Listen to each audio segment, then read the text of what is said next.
On this episode of the podcast, I actually have two guests with me. One is Roger Ajax Trueblood, and the other Chris Ieva. We're going to be talking about a book that Ajax wrote called Bastards and Brothers. It actually tells the story about the Marines and the fight for Al-Qaim in Iraq.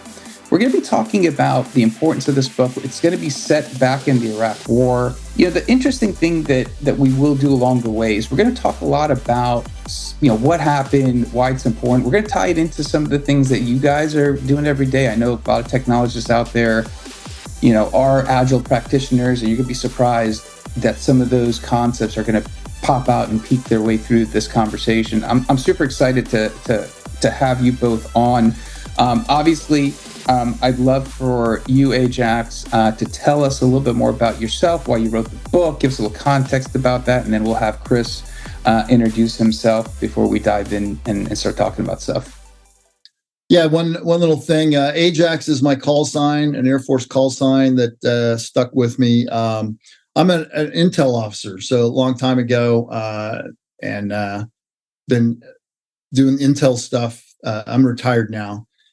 So I'm not a ground pounder warrior like Chris was, and spent some time at CIA as a CIA analyst as well. So I'm steeped in the intelligence world, and that's kind of where I come from.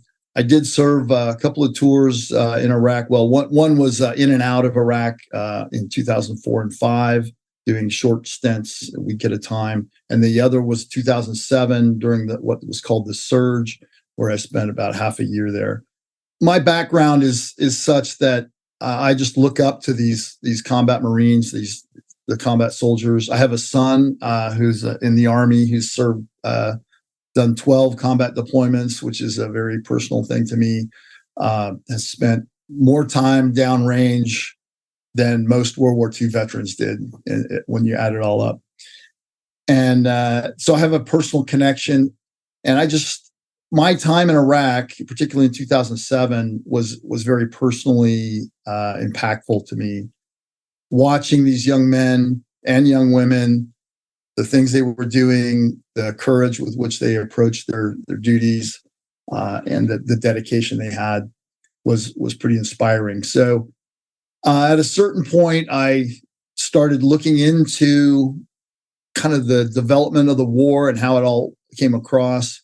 I had never been with the Marines in combat or anything, and I had never been with this battalion, Chris's battalion, but I discovered their story just through my own research. And it goes back to the year of 2005, which was the second year of the war, where the Marine battalion known as the 3rd Battalion, 2nd Marine Regiment, also known as 3-2, was deployed out to the far west of Anbar province, right on the border with Syria. So a little bit of backstory as well. If everyone recalls, I'm amazed how many people have just forgotten whatever happened in Iraq. It just kind of like came and went, and everybody just passed by.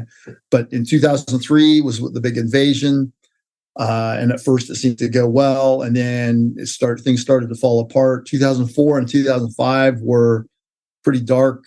Things were not going well. By 2006, something started to happen out west called the Anbar Awakening, which we'll talk about, where the local Sunni tribes started to switch to our side, the coalition side. And in 2007, the surge happened. And I don't know if you remember, but President Bush, General Petraeus, he started, sending more troops. And in 2007 and 2008, a lot of success was had and things kind of stabilized. By 2009, provinces like Anbar that had been completely uncontrollable were stabilized, and the whole war started to kind of wind down until we officially withdrew in 2011. That's kind of a thumbnail history. This book is set in 2005, in the middle of what I call the dark days. And the battalion 3-2 is based out of Camp Lejeune, North Carolina. And it has a rich history, as all Marine battalions do, Marine infantry battalions. 3-2 is also known as the Bastards of Batio, which is part of what the title of the book. Batio was an island in the Pacific they stormed in World War II. So discovered this story of this Marine battalion kind of out on its own on the edge of the war, handling a large area with not enough troops, which is kind of a standard of the history, and being deployed into the teeth of what I would call the enemy's surge into that area. The enemy, the most dangerous enemy at the time was Al-Qaim in Iraq, AQI. Well, you'll hear that acronym a lot today. So Al-Qaim had a branch, and a guy that they seconded as the head of the organization. His name was Zarqawi, kind of the head mastermind, chief terrorist, and was being hunted. And he tried to set up a caliphate. His first attempt at setting up a quote unquote caliphate was out in a place called Al-Qaim, which is right on the border. And so that's where 3-2 was sent. And they kind of immediately were engaged in a very, very kinetic fight. And I know a lot of non-military folks, so let me introduce that term. We're going to probably use it a lot today. Kinetics is the actual shooting combat, things blowing up, close in and supported combat, versus non-kinetic would be kind of engagement with the populace and this kind of standard counterinsurgency type tactics. But 3-2 deployed into a very kinetic area right off the bat, started suffering casualties. There were suicide bombers, there were beheadings, there were just all kinds of craziness going on. And to kind of give Chris a little intro, Chris was the company commander of Kilo Company. So a battalion has several companies under it. His was Kilo Company, and was the way it all shook out. They were the ones that were in most of the large operations and were kind of used as the quote unquote the fire brigade, moving all around the area of operations and handling a lot of the close in fighting. So I discovered this story, started to read about it and understand it more, decided I wanted to write a book about it. It's a fascinating story. There's all kinds of avenues to it. And then met Chris at some point, or we were introduced online, and he started divulging a lot of things to me and giving me a lot of inside information, helped me connect with a lot of other Marines.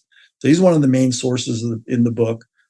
And I just made a personal connection in so many with Chris, but also with so many of these other Marines that it is almost like duty bound to tell the story, to get it out there. And another part of it, we talked about kinetics, but another non-kinetic part of it was 3-2 also reached out to these tribes, the Sunni tribes in the area, one in particular, and started to make inroads with them. And that set the stage for what started to come down later, what I talked about, the awakening, where the tribes flipped to our side. Well, 3-2 and the Marines of the Basio Bastards were on the ground, paying for the price and making those connections in 2005 when everything just seemed like hopeless. It wasn't going well. Many American leaders thought the war was already lost. And, here they were out there, out in the West, the far, far West, the Wild West, just doing their thing. And they started to turn things around. That's kind of the introduction to the book. There's a lot of action in it, a lot of personal, there's over 200 interviews that I made for the book. It's very fast paced. I have to tell you, when I read the book, I don't read a ton of books regarding military activities or military settings. It was very fast paced. I actually, it was a page turner. I kept having to flip the page to see how things were going to happen. And it's interesting because I've had Chris on the podcast before a couple of years ago, and at the time he mentioned he was an ex-Marine. We actually did an episode around that, and he casually made it sound like he had just served and it was nothing. So when I read the book and I started, I was seeing that he actually was in the thick of bullets flying. And we had talked about that actually when he was on about life and death decision making. I had no idea I actually kept flipping the page, wanted to make sure Chris was going to be okay. But I was like, hey, I've talked to Chris. I know he's here. And Chris, I want you to as well introduce yourself, and I know just kind of segue before Chris tells us a little bit about his background. The book does also highlight, like, it did talk about a lot of things that happen. Not everyone makes it out. Like, it is a story where you read about both sides of good, bad, and everything in between. And I definitely would like you guys to as well, acknowledge some of those people, because obviously, in the middle of the fight, there are fallen soldiers that everyone should remember. Yeah, thanks for the kind introduction, Amir. My name's Chris Ieva. I'm a retired Marine Corps officer. I've been in the private sector now about 7 years, and I currently head up consumer data science and measurement here at Anheuser-Busch. I live in Princeton, work out of the city, New York City here. Both Ajax and I feel it's important to do what you just did, Amir, just acknowledge so many Marines and sailors, and also their families. Many of them, their deeds are written in blood. So we're always cognizant of recognizing the wider team and those who are continuing to serve. As Ajax alluded, we're both friends. We're close friends, very good friends. So we've built a friendship out of this. And what I find compelling with the book is I learned a lot too, from different Marines' perspective. And the book and Ajax did a tremendous job going down to the individual, regardless of rank, regardless of different perspectives. There's different experiences depending on where you were assigned. I think the volume of interviews and getting those perspectives was informative for me. So I too enjoyed the book, and I actually found it as a page turner to myself. Yeah, it's definitely eye-opening, and I mean, you were in the thick of it. So again, thank you for your service and everything you've done and sharing with Ajax and helping bring the story to life. I think it's fantastic. And before we go too far, because I know this is important, there is a website for the book, bastardsandbrothers.com. We'll link it in the show notes. And the reason I want everyone to know that is this website has a ton of information. There's maps, there's diagrams, there's a lot of additional stuff. You can also buy the book there. That's where you can get a signed copy of the book by Ajax himself. It's a great resource. Take a look at it and use that to follow along as well. It's something that's really cool. You don't always get an author to sign a book. So whenever you can do that is always a bonus. So we'll include that link. There's the book. And we'll make sure we include some imagery along the way so people can get some of that context. So I guess we're going to dive in. And I know when we were talking about how to approach the book, obviously we talked about the show. It's a tech trek. It's a lot of technologists listening. We wanted to provide some kind of tie into their world, but we really want to talk about the book. We want to talk about what happened.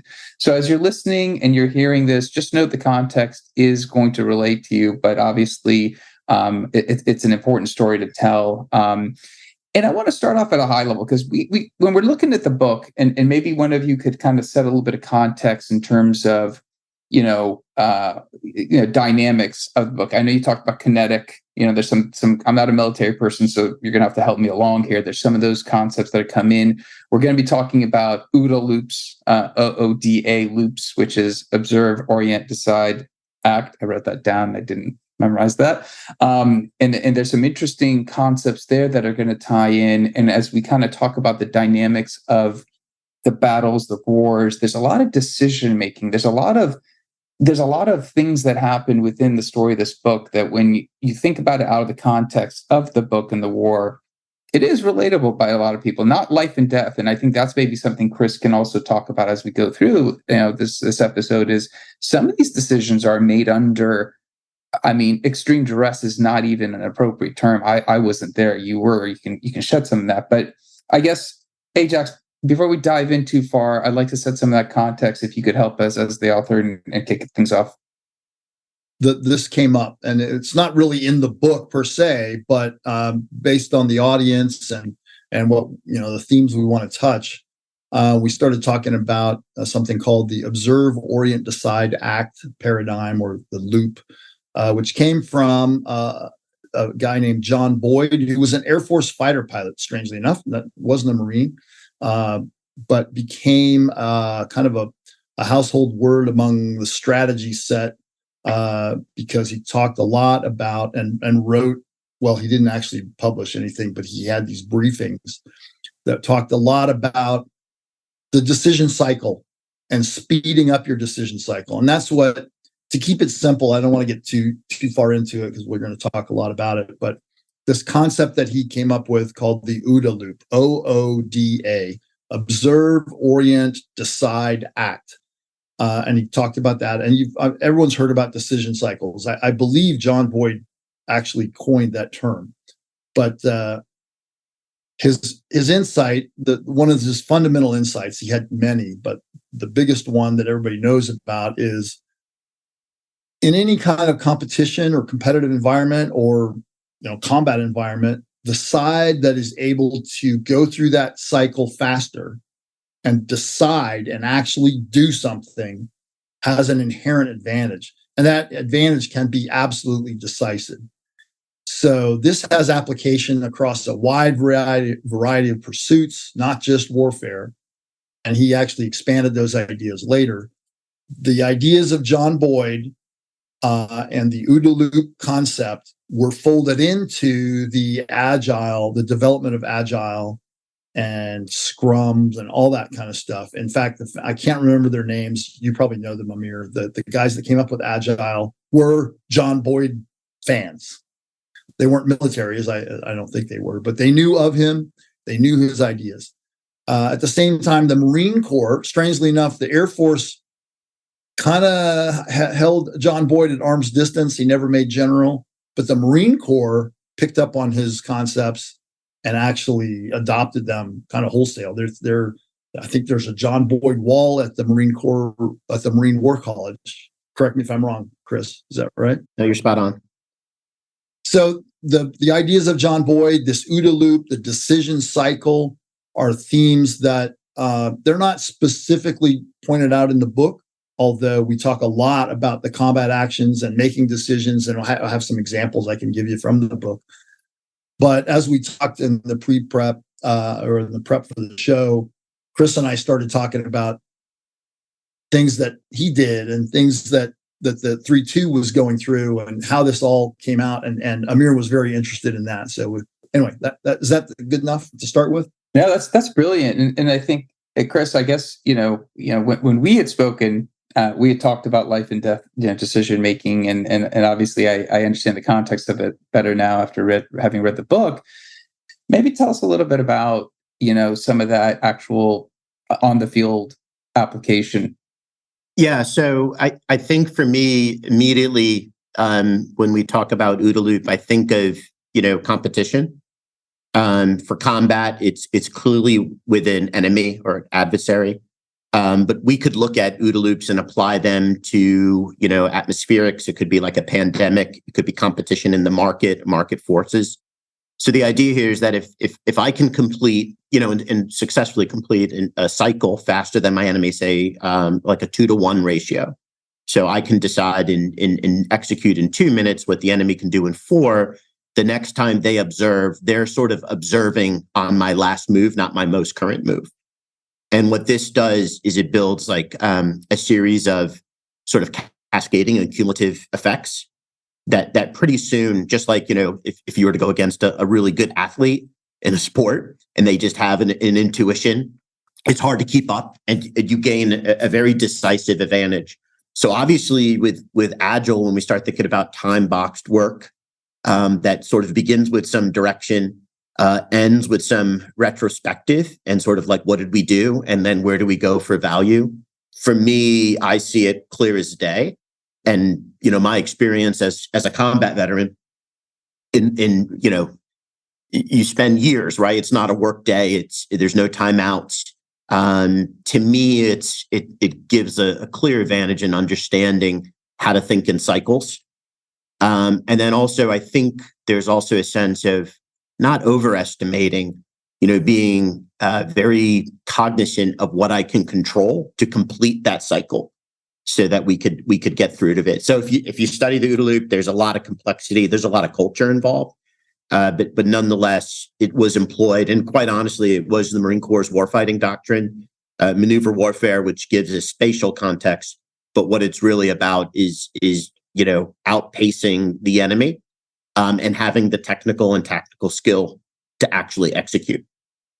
Well, let me interject here. One thing that a lot of people don't realize is how innovative and how mentally agile a lot of military leaders are. There's this kind of standard, regimented, you're always fighting the last war, blah, blah, blah. But when you really get into it, there's some very high level thinkers. And the Marine Corps, that again, most people don't know, Marine Corps studies this, is steeped in this kind of, all right, the intellectual side of warfighting. And they produce officers like Chris. It's really amazing, and I don't think any of the other services do it the way the Marine Corps does it. Interesting. It's interesting as you're describing, the process of the OODA Loop, and trying to make sure you're or actually what happens is your adversaries dealing with your last move. And I was actually thinking about businesses. A lot of businesses are watching other businesses, and they're trying to copy business models, business plans. And it's what's happening is as they try to adapt to that move, the other companies taking their learnings, applying it because they just finished that loop faster. So I think a lot of this applies to what we see in business individually on projects. I mean, whenever there is a task, an adversary, it is very complicated to take the findings, put them back in. I think it'd be great to maybe talk a little bit about, obviously the book goes through so many of these scenarios, and it kind of walks us through literally as though you're their perspective. Like, this is what's happening on the ground. And as I'm recalling some of the book, and I'm going, okay, Chris, were these situations, he had to make these decisions, and I'm thinking about you and what you described in the book. I think it'd be great to maybe set up an example of, when you're looking at a scenario in battle and how the OODA Loop is being used, because for most people who've never served, me myself being one, I don't think we understand the pressures, the dynamics of that decision making. Because if I mess up on this podcast, we'll edit it. No one will know. You didn't have that luxury out there. And I think it's interesting because, as Ajax mentioned, the Marine Corps does a great job of having officers that are capable of making these type of decisions. And I think that's interesting to kind of maybe learn more from. So a couple thoughts, and really thinking to the private sector. I was fortunate enough to attend the United States Naval Academy. When you're commissioned a Marine Corps officer, every Marine officer goes to Quantico, Virginia, and attends the basic school. It's a 6-month course. And really what's happening is the Marine Corps is standardizing its officer corps. And then it's competitive with a quality spread. But from there, you get assigned your military occupational specialty, your job. So I was fortunate enough to be chosen to be an infantry officer. And then you go on to a 3 to 4 month MOS producing school, where infantry officer course is a little bit of a gut check. The takeaway I want to say is that for my first role, I had really been in training for 5 years before I really stepped in front of a Marine in the fleet. And then for this context, as a rifle company commander, I had really been trained for that job.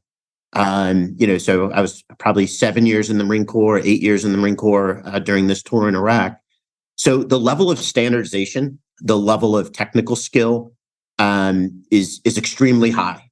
You just don't find that in the private sector where someone is trained. Everyone who's in like a junior leader role has been trained, and they're fully in there, and maybe that's that underestimation. So for me, I think that's a tremendous advantage. When we talk about the combat operations, you have to operate decentralized. There's an old saying, the enemy has a vote. But also, particularly for urban fighting, if you take a linear approach, you're going to take a lot of casualties. You're not going to achieve the mission. So what I had found was giving simple rules, allowing for initiative, allowed us to accomplish the mission better. So I think there's maybe 2 rules, and this will get a little bit graphic. The big thing that I learned was in Iraq, an insurgent can initiate contact. So we had a rule, and we trained to that: win the 4-second firefight. What does that mean? Is that when a firefight erupts, there is a natural instinct to seek cover, watch out for an IED. The Marines and Sailors of Kilo Company, we saw that as an opportunity to kill the enemy, right? Because they're just going to sort of run away. They're going to re-engage, and you could participate in the ritual combat. We were going to win that firefight. The other piece was, particularly in an urban fight, was isolate. So if we can isolate the enemy, this simple rule, like if you could get in a position, if you can maneuver, cut off the egress, at that point, we killed a lot of enemy in alleys, in back streets, versus, duking it out room to room. And then the final piece is once I've isolated and contained the enemy, we're very skilled, particularly in the Marine Corps, at bringing, overwhelming firepower, particularly our aviation and surface-fired assets. So why put a Marine at risk? We could just reduce a building if we have them isolated. So when you look at some of these things and you talk about data, and some of the habits I have now, hugging earth, being 75, 100 meters from a building that you're dropping a 500-pound bomb, and then you're going to move upon that building, and you're hoping to God that, I got my work right. I have the right grids. I've done the right coordination. This fighting is tough. There's a lot of concussive effects. You're hungry. You're tired. It's hot. You have a lot of body armor on. So the ability to do that and do it in cycles instead of sort of a linear progression was something that, 3-2 did well. And I think the Marines and Sailors of Company K did exceptionally well. Let me add a little context. He started to there, but when he talks about winning the 4-second firefight, these young Marines, and it's not Chris up there with a rifle. Chris got other jobs to do. By the way, a company is about 200 men. The battalion is about 800 to 1,000 men. So Chris was in charge of around 180, 200 guys. But it's the young riflemen that are executing the 4-second firefight. And what that means and what they're trained to do is when somebody shoots at them, not to duck, to immediately engage that. So basically stand up straight. Well, they're probably behind something, but basically instead of seeking their own safety, look at that as an opportunity to engage the enemy and immediately put fire on that position in split seconds, and then begin to maneuver to cut that guy off, or to go into the house, or to go in the back door, or to go through the window, or to go straight in the front door. It depends. But these guys are putting everything on the line on a second-by-second basis and are trained to do so, and are so aggressive that the enemy is just overwhelmed or just has to run away immediately to survive. So, and that's the courage that takes, and imagine the adrenaline of having to punch through a door into a building where the enemy is. And there are several of these scenarios in the book. Yeah, no, absolutely. Yeah, it's interesting as you were kind of talking about that 4-second where someone has to decide to basically go against their natural instinct to fright, and maybe run and duck. I mean, these soldiers are deciding to engage because that's what they're trained. I think, Chris, you mentioned something that I want to go back to about training. A lot of times we talk about, obviously, I think in a previous episode, you talk about training for people in the military versus obviously people out in private sector, civilians, and the amount of training we get, universities.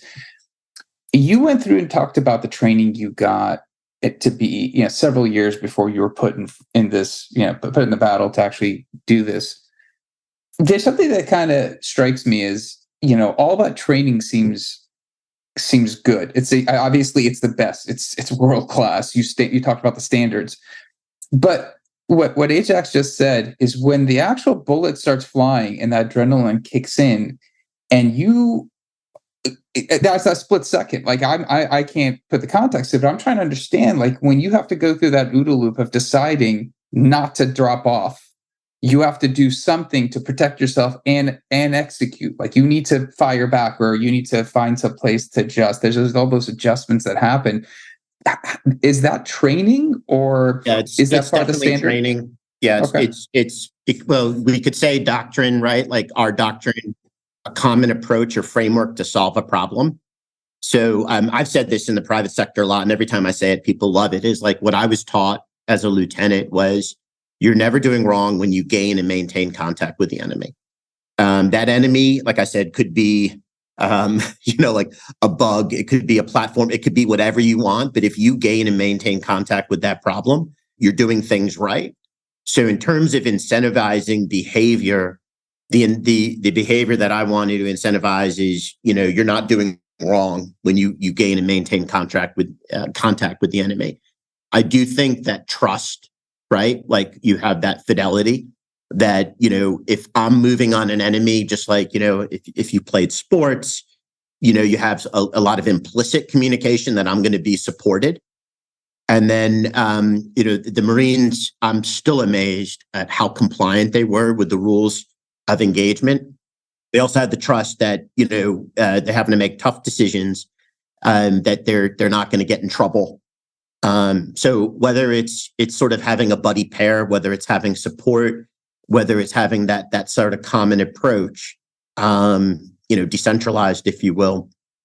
And also sometimes you have to play off a decision that was made. If someone decided to go left, you have to support them with that decision until you get to the end of the A in an OODA loop where, okay, maybe we need to iteratively correct.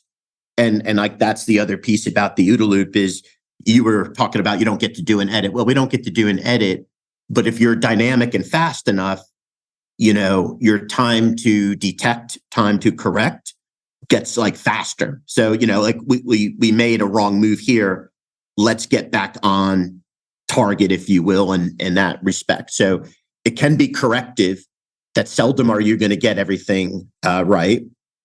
But, a lot of times you can walk it on and really abandon a bad move and get back on target, if you will. This is the perfect opportunity to read this quote. Okay. So is it okay if I read something from the book? Absolutely. Please. So this is actually a quote from Chris. We went through this with an interview, some texting back and forth, but it kind of captures exactly what he's saying. It's a little bit long, but it's pretty dynamic. So it's in chapter, 20 on Operation Spear. And Chris goes ahead. He gets a little bit too aggressive. He gets ahead of his guys, his Marines, and he actually gets ambushed. And he has to hit the ground, and he's like pinned down. So it's in a little section called "Brassed Up," which means a guy's firing at you from like across the street. He says, "From where I was pinned, I set up a play over the radio, coordinating a time-on-target strike on the house. When I called the brevity code Arrow, Langfeld pushed his tank up. Cummings popped up a couple of Cobras, and one of his squad leaders threw a smoke grenade. That lured an insurgent to peek out, and I heard a sniper shot. Bullock talked the tank onto the breach while Cobras detected the target, and I approved a Hellfire strike." He's in radio contact with everybody, so he's on the radio. "As the Cobras are setting up, Langfeld's tank fires its coax, and Bullock confirms the exact spot for the breach. Langfeld yells, 'On the way,' and fires the first 120 millimeter round low through the breach. And from where I'm pinned, I'm looking back as it all unfolds. The second tank round goes, and Bullock's assault squad stiffen. They know the third round's coming. One Marine does the sign of a cross. The sound and pressure of a tank main gun in an urban environment is punishing, like getting punched. The third round fires, and they go. The rest of first platoon opens up with suppressive fire. I hear rounds snapping by." Remember, he's pinned down on the ground, and there's like guys firing over the top of him, both sides. The first fire team starts their rush towards the house. Second team follows, then a third. Across the street from me, I see Colare pop out and start shooting. Then I hear frags in the building and shooting. I can hear an AK firing inside. I make my rush. Chris Dean, my RTO, follows, lugging the radio. As we start moving, I hear the lead Cobra call shotgun as it pops out a Hellfire. The missile streaks directly over my head and strikes the target to my front. We close the distance to the house, and I announce entry and step inside. It's a bloody mess. Gore spattered everywhere, dead enemy in the courtyard. The squad leader reports the house cleared, no casualties. The Marines are jovial and laughing, not because of the enemy dead, but because they rushed headlong into the abyss and dominated. They did their job, did it well. And because I'd gone one block too deep, I got to observe my men from the enemy's perspective. They were tight, technically sophisticated, and fearsome, fighting block to block, integrated fires from tanks and helos. I was so proud of them. As I watched their rush, the thought occurred to me, there's no replay of this awesome sight, no ESPN, no record of their heroics. It's just us, which is why when I got brassed up, they'd actually cheered, because I was there with them, watching them run into that abyss, defeating their fear by pushing it away. And in the split seconds between the suppression and their rush, I'd felt myself shift gears emotionally from extreme empathy, a heartbreaking love, into a hard-edged apathy. We needed that house. I needed them to go. If you care too much, they don't go. So that's a Marine combat leader in combat, under fire, orchestrating an assault on this house. And, life and death decision is all right there, and it's all unfolding, and he's actually controlling it on the radio under fire. Pretty amazing. Chris is amazing combat leader. And when he texted me that, we kind of had to massage it a little bit, but it was like, oh, that just encapsulates exactly, what I want to capture in the book. So there's many of those kind of stories. That's one with Chris, completely out front, hanging it all out. Absolutely. Yeah, Chris, I think you mentioned, I think that's an interesting, kind of segue to talking about living moment by moment versus thinking too far ahead. Because I think sometimes when we're looking at the OODA Loop, obviously we all hear, and I think another way of thinking about the OODA Loop is fail fast, right? Everyone says fail fast, right? Fail forward. We don't a lot because we all end up thinking too much and it becomes analysis paralysis. But when you start thinking about, when you were out in the field, living moment by moment versus thinking too far ahead, and how the OODA Loop is applied, maybe you could kind of give us some context. I know Ajax kind of read that quote for us. Maybe that'd be nice. No, if we use that context and just talk this through, I'm still a believer with work I do today of chunking it into digestible pieces. And then we could add more sophistication by aligning sequentially chunks of work and then identifying decision points. So there may be branches and there may be conditions when you get there. I think that's an art. But in this scenario, the reason why I had gone forward is we had to shoot a line charge. So basically tying, 1,000 pounds of plastic explosives on a rope attached to a rocket. And I needed to be there to have eyes on. So, imagine being in an urban environment. I mean, now with GPS and cell phones and other stuff, but I had just gone a block too far, but I wanted to be up there. And that's why that building was so important, is that really where I needed to be was solving a geometry problem on the roof to coordinate. But I needed those Marines to take that building. And because there was enemy there, that's where it's at. So my first piece is, look, I got shot at as I was crossing the street. We knew where the enemy was at, and then you go into short, if we use OODA loops, but, in this case, chunking. Okay, am I in a good position? Is there an IED? Did I just see cover where there's an IED? Let me try to mitigate that. And then the third piece here is, can I command and control the battle? Meaning just because I'm half a block up and maybe not have the eyes I need to do this, can I actually do that? So those probably happened within seconds. And then the two Marines mentioned, my radio operator, and then Kevin, who's really sort of like a bodyguard, in a lot of ways to do things. So then, we're working as a team to command that fight. And then all this is an orchestra of death, right? We're pushing tanks out. We're having helicopters pop up. I will note that I would let, dollars to donuts, dollars to donuts, that the Marines flying those helicopters were senior to me. but because we've organized that the guy on the ground is most important, they work for me.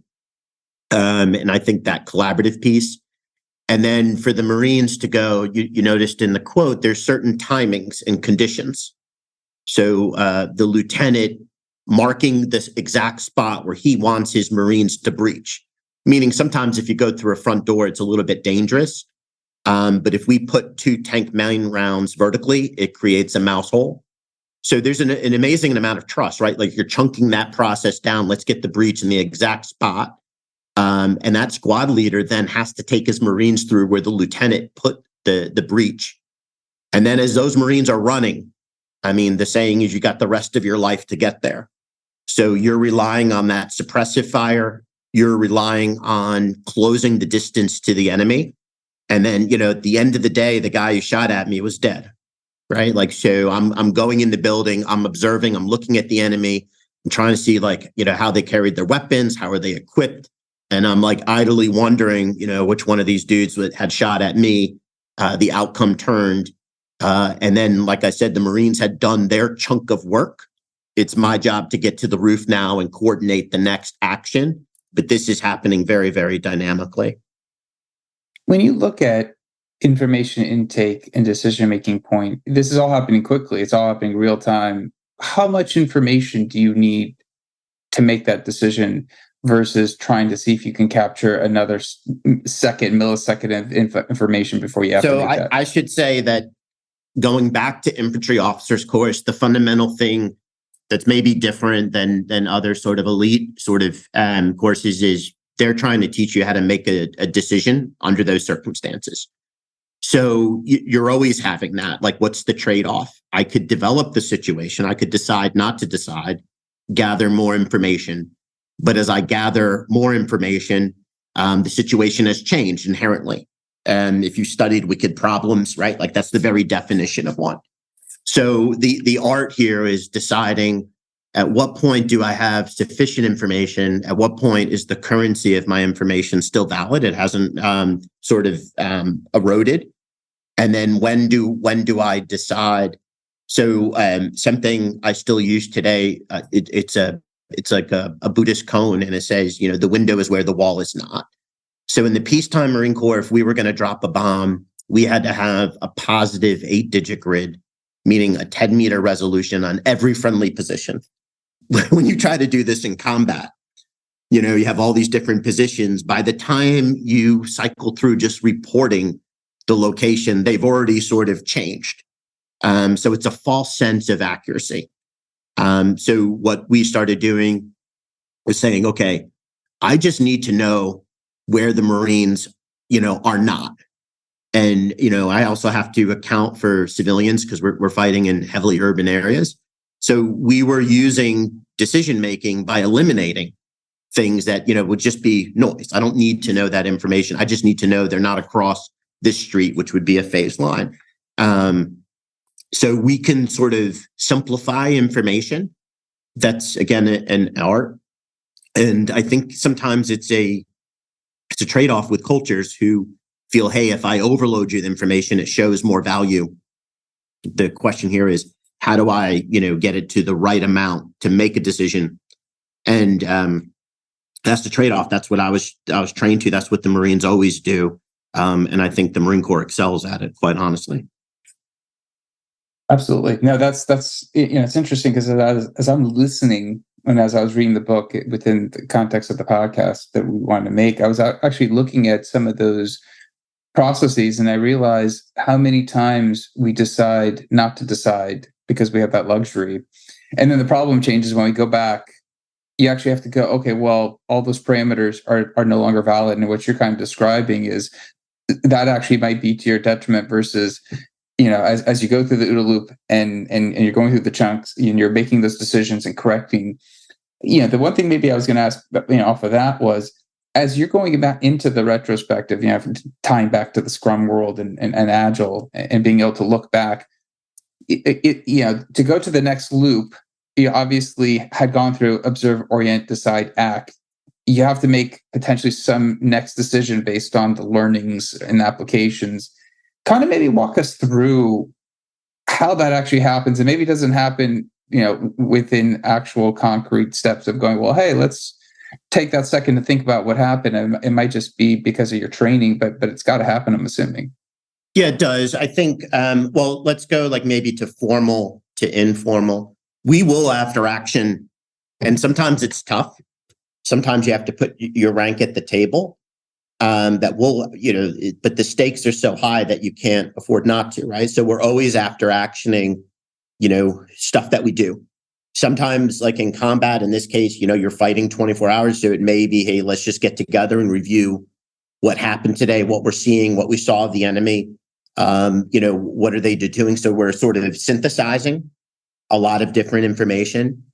Other times we're sort of, I had a habit, I don't know where I learned it, but just caveating something as simple as report when ready, right? So that if I'm a captain, I have a lieutenant, if I demand a report, well, he's going to listen to that or, because now he may think that I'm doing something else. So just a simple caveat, report when ready, so that I could get that information upload and then I could push it down and then give thought. It's a little bit different than the Marine Corps, but I was thinking about it on my way into work today into the city. Mike Murphy, the SEAL, his last words were thank you. He made a rush, dumped his ammo behind to get to a communication position. And after communicating the support, his last words were thank you. So reducing some of these transactional thoughts, staying calm, courteous, thoughtful, empathetic, are really, really important communication techniques, so that you could actually gather those information. You could do the respective, you can understand it from their perspective. And then also just being candid when you made errors. I'm amazed at so many world leaders who say they have no regrets, and to me, a regret is something that you should have known better, but you didn't do, right? Like you can't always account for stuff. So we're always learning, we're very transparent, and that vulnerability. And in the private sector, when I started reading about Agile, quite honestly, like some of the chapters are about like trust, and I would skip them. I've gone back to them just because there's some folks who, if you attend the Naval Academy, you're going to get accustomed to failure real quick, right? Like you're going to get, if you go to infantry officers course, you're going to get accustomed to failure real quick, right? They're going to make you fail. And I think there's some people who just can't be transparent. They're just not used. Some of their value is always marketing. And, this box is green. This is great. Like, so they have difficulty with being transparent, which means you can't do an honest retrospective, right? So then pretty soon you've gone 3 cycles and you found out that a box that was marked green for data availability was actually yellow. And you've made 3 cycles of decisions based off a flawed position. And now you're actually having to go back. The OODA Loop was a lot damn slower than you thought just because you moved ahead. So I hope that was helpful. Those are different perspectives. Let me put in another, what he's talking about. And this is a difference. And I've got a weird career. So I was in the tech industry at a much lower scale than Chris has been in and that you're in, Amir. But I've been in tech companies. I've seen how loose things can get and how even at the most agile company, the bureaucracy gets in the way. And I contrast that with what I experienced in the military. And part of it is this, what he just mentioned earlier, you put your rank on the table. So that's a tradition. He talked a lot about after action reviews, and in the Air Force world or the fighter world, we'd call that debrief. So there's a whole culture about, okay, let's go into the room. Let's, no kidding, talk about what we screwed up honestly among each other. And then we take our rank off, our position off, our status is not part of the discussion. We need to find out how to do better. And when that honestly, the military doesn't always do that right. Some people do it better than others, but the real elite units, they will tear themselves down and they will be honest with each other. And that's where the trust that he's talking about comes in. But yeah, you get those small groups in a debrief room or in an AAR setting, could be in a tent somewhere. out in the desert. Okay, we got to do better next time. I screwed up. You didn't do what you said you were going to do. Let's fix that. And then you go out and then you've honed the machine. What I found in the corporate world is that rarely happens. First of all, just like Chris said, nobody wants to be criticized. And everyone has a whole ego thing in it, and it impedes that kind of communication, and slows down exactly what he said. It slows down your decision cycle, sends you off in these rabbit holes that really aren't. And sometimes these meetings, I've been in them, they just never really go anywhere. Everyone's like busy. Okay, well that went well. We did this trade show or whatever, and okay, let's on to the next thing. And nobody wants to talk about what really happened. And that's a culture thing. There's a culture in the Marine Corps that enables that, and there's often a culture in the boardroom or the tech company or whatever organization you're in that impedes that kind of communication. So it's a lot about culture. Yeah. And maybe just backing it up to big Marine Corps, I didn't pull that 4-second firefight out of thin air. I was reading after action reports, and a lot of the gunner, which is like a specialty warrant officer rank, a lot of the Marine Corps gunners were talking about marksmanship and having to, really compress that to 4 seconds. So I had read hundreds, if not thousands, of after action. How does a firefight sort of work? How is it playing out? What's the enemy doing? So we had modeled, like, we got to win that in 4 seconds. So all of our training was really based on, our comrades who were in Iraq reporting back to us, synthesizing this information, and then back at Camp Lejeune or out in 29 Palms or March Air Force Base in California, rehearsing and getting this down, that it's not just courage, certainly that, but it's also, all right, we're going to win this 4-second firefight. We're going to win this battle because we're going to see this guy again. So to me, we were using lessons learned from thousands of miles away. I think listening to you guys, I actually had a little bit of an epiphany, because you mentioned that during your training that you talked about failure, and we're talking about OODA loops, and we're talking about culture, and it's very clear, in this listening to you, that the Marine Corps, the military, is a culture that failure isn't, that it's impossible. It's going to happen. It's how you react to it. And a lot of times when you said people decide not to decide in the corporate cultures, because we're actually thinking about the consequence more than we are the decision. We're worried about, well, if I do this and I get fired, I'm not going to pay for my bills. I'm going to do all this stuff. We're thinking about all the things and the consequences before we actually go, well, if I decide this, then I can make an adjustment. Then I can go on.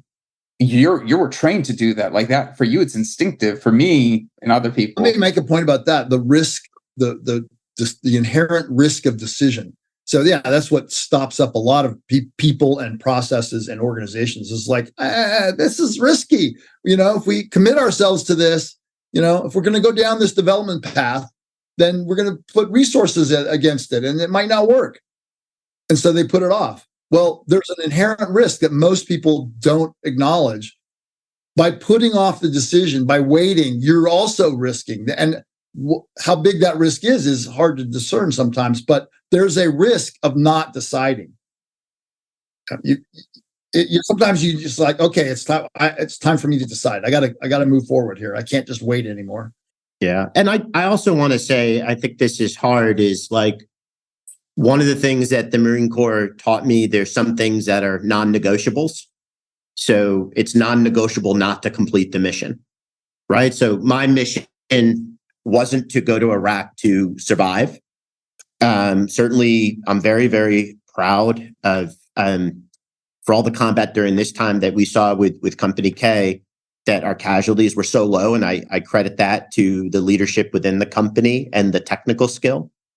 But our job is to accomplish the mission. And the one mission that I saw, particularly with the context that Ajax painted, is kill the enemy, right? Like, if we get in a fight, I'm there to kill the enemy. That's what I'm going to excel at. That's what we can control. And that initiative is important. The other non-negotiable is we're going to bring everyone home. We may bring back a body, but we're never going to leave someone behind. So, these two non-negotiables, these will never, ever occur, right? I'm going to a retirement of one of my classmates from the Naval Academy, and I was reading his Silver Star citation, and the amount of efforts that he took to recover a body, from the streets. If you read the book, the Marines, when we took a friendly killed in action Lance Corporal Crumpler, the fight to get his body back, that we won't lose someone in a room, but that trust that it builds, that there's someone always thinking about you. And one of the plans that I always had with my leadership team was, how do we get casualties out? So to me, that trust that a Marine has, and quite honestly, when you have that trust, you're going to make better decisions in terms of, winning. You're going to make better decisions in terms of not causing collateral damage. You're going to be acting out of a position of strength because someone has your back. I find the same thing in the private sector. When you know that you're supported, you're going to act and make those decisions. And, the risk is no longer survival. The risk is I'm not going to give up the mission. So we will accomplish the mission, and we will always bring back our dead and wounded. Yeah, I honestly, like I said, I think people need to go buy the book. Even if you're a civilian like me, you're going to. It's a lot of terminology. You'll keep it straight, I promise you. But really, what's amazing is everything you just said. As I was reading it, I drew analogies to how I perceive things, and I think the more more listening to what you guys are talking about this episode, the more I can actually apply that context. I joked with Ajax. I was like, somebody does need to make like some kind of streaming mini series out of it, because I think this time frame that this book took place was so intense.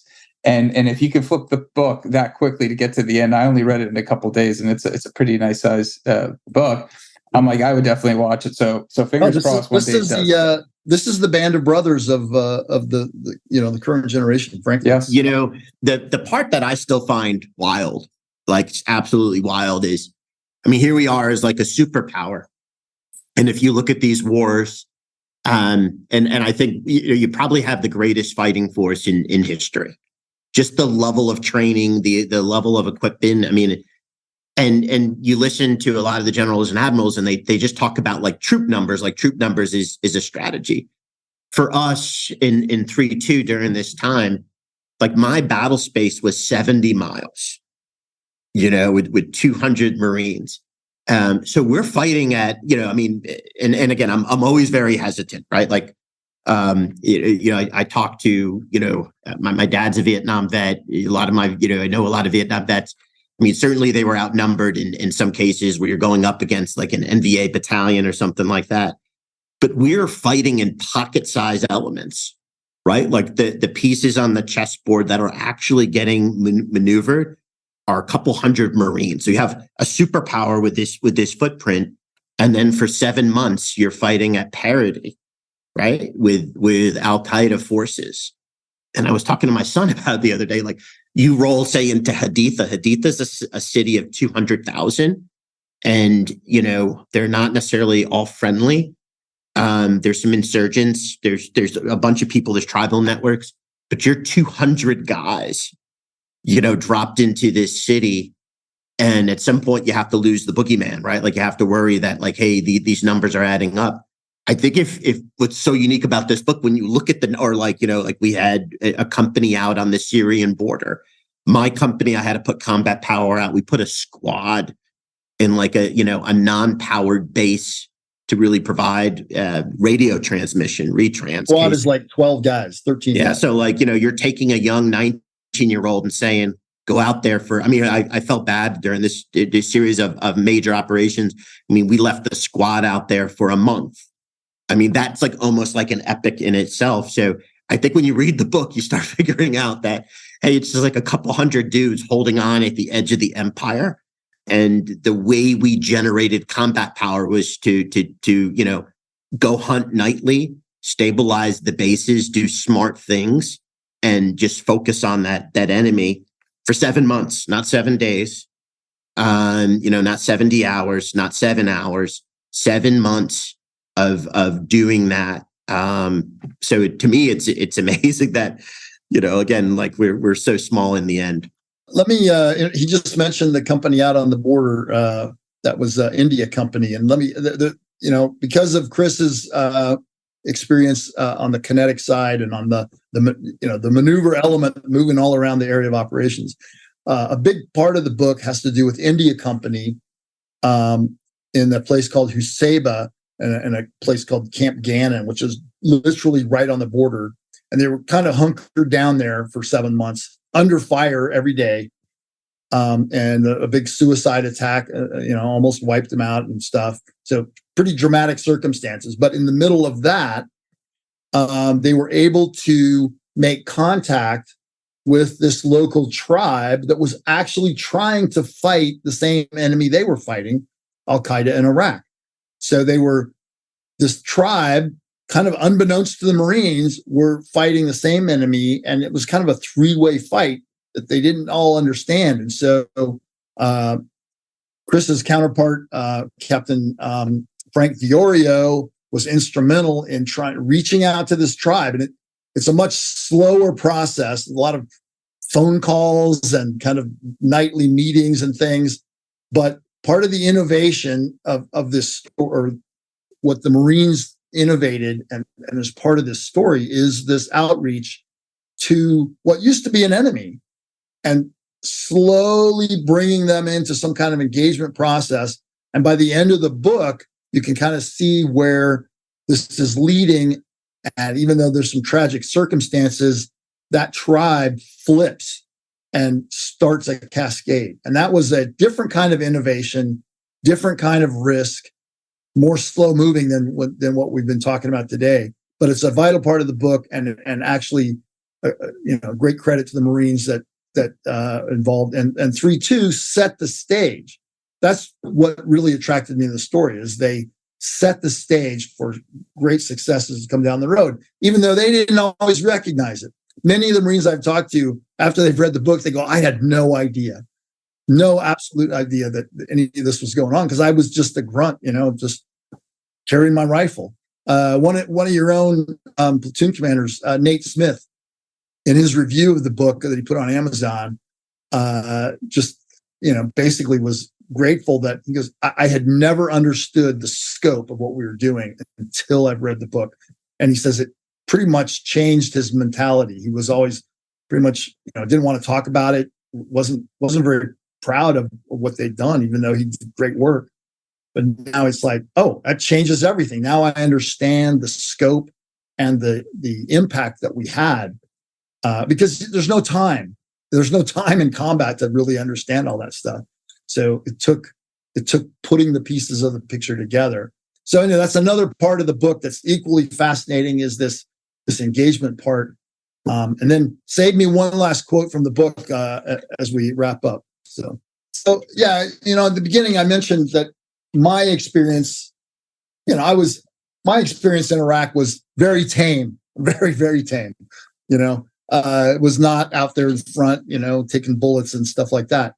But I'd witnessed the folks that were. In one forward operating base where I was, they call it a FOB, was a brigade size element there, much bigger than a battalion. And they lost within a few months. This was in 2007. They lost like 60 guys killed. They had a wall in the headquarters where I would show up every day, and every other day there'd be a new picture on that wall. I mean, it was really bloody stuff. And they just kept going. They just kept going. I just, there's so many instances where I just had so much respect. And these are young folks. Here I was already a gray-haired old man by the time I got over to Iraq. So I was kind of watching this younger generation and their challenges and the way they handled themselves. And not everybody's the caliber of Chris Ieva. Not everybody's a caliber of a 3-2 Marine. Let's face it. But for the most part, these young men and women just performed heroically at all levels. And I was just in awe to watch them. So with that, let me read a little bit about towards the end of the book. I think it's actually the last paragraph. In the opening of the 21st century, one small sliver of the American population was called on to enter a myriad of nameless battlegrounds, some even more remote and desperate than the ones described in these pages. That segment wore uniforms from all the services. They were men and women. They were active duty, reservists, and National Guardsmen. They willingly picked up the burden again and again and again. Today, they are our friends, co-workers, and neighbors. You probably won't recognize them at first glance because they usually don't talk much about their wartime experience. But if you know what to look for, you might pick one out. He's the middle school teacher that calls his students sir and ma'am. She's the single mom and city alderman that looks you straight in the eye and shakes your hand with a prosthetic. He's that guy in the back of the gym with the watchful gaze who always stands for the national anthem. If you look closely, you may see a certain look in his eye, a quiet ripple of the things he's seen and the brothers he's known. And if you call him a bastard, he will smile and say, "You bet your life I am." Awesome. Great quote. I was going to thank you both for telling this story. Ajax, thank you for writing the book and telling the story. Chris, for your service, for all your insights, and you guys have shared quite a bit. I hope people are going to appreciate that. Hopefully, buy the book and really add and compliment to what they just listened to. I really do thank you both. Get a signed copy. I'll sign it. Signed copy. I like that as well. Thanks for this opportunity. It's been awesome, Amir. Thank you. Absolutely. That's it for the episode. We'll be back again, obviously, different guests, different topic. But until then, a couple of things. One, you can get a signed copy from Ajax. It's a great book. It's a great story. As I mentioned, it really does apply. And it's a page turner. I actually read it faster than I thought. When Chris first said, "Are you going to read the book?" I was like, "Yes." And the book showed up, and it was much longer. And I was like, I said I was going to read it, and I just breezed through it. So fantastic book. bastardsandbrothers.com. Go get a signed copy. Please share this episode with somebody else. It's very useful. It's a little bit longer than a normal episode, but I think there's a lot of good learnings and hopefully in a great context. And, it'll give you some perspective that you hadn't. Please like, subscribe, do what you have to do. Until next time, thank you and goodbye.